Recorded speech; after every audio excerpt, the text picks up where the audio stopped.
చింతించి ఉపాసించాలి. మన జీవితంలో మనము పరమాత్మ తత్వం ఒక్కటి తెలుసుకోలేకపోతే ఎన్ని రోజులు బతికినా వ్యర్థమే అని చెప్పారు.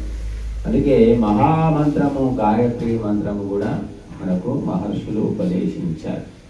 అన్నీ మర్చిపోయాం మనం. కనుక కేవలము భౌతిక వ్యామోహంలో మనుషులు పడిపోయారు.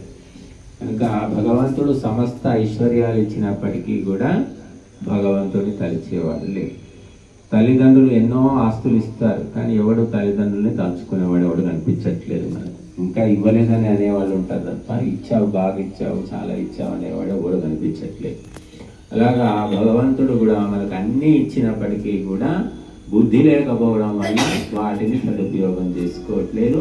ఇప్పుడు ఆ పరమాత్మను 8 మంత్రాలతో ప్రార్థిస్తాం.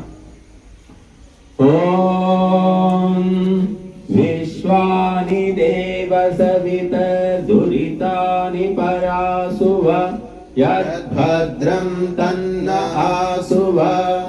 ఓం హిరణ్యగర్భ సమవర్తతాగ్రే భూతస్య జాతా పతిరేకాసి సదాధార పృథివీర్యాముదే మాం కస్మై దేవాయ హవిషా విధేమ.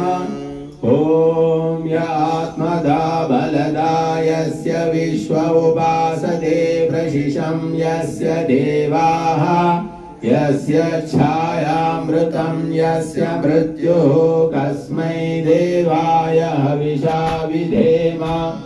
ఓం యః ప్రాణతో నిమిషతో మహిత్వైకైద్రాజా జగతో బభూవ య ఈశే అస్య ద్విపదశ్చతుష్పదః కస్మై దేవాయ హవిషా విధేమ.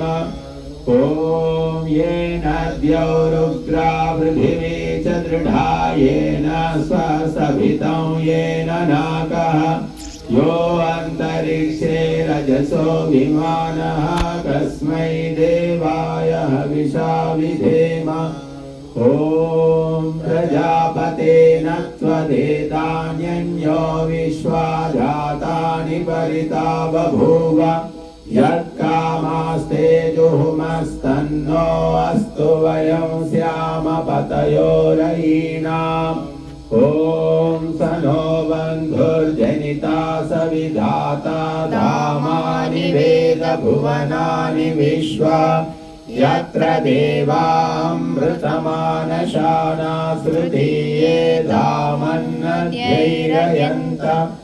ओम अग्नेन यसुपधाराये अस्मान् विश्वानि देववयुनानि विद्वान् योयोभ्यस्मज्जोराणमेनो भूयिष्ठान्तेन मुक्तिं विधेम. इति स्तुति प्रार्थनोपासना मंत्र.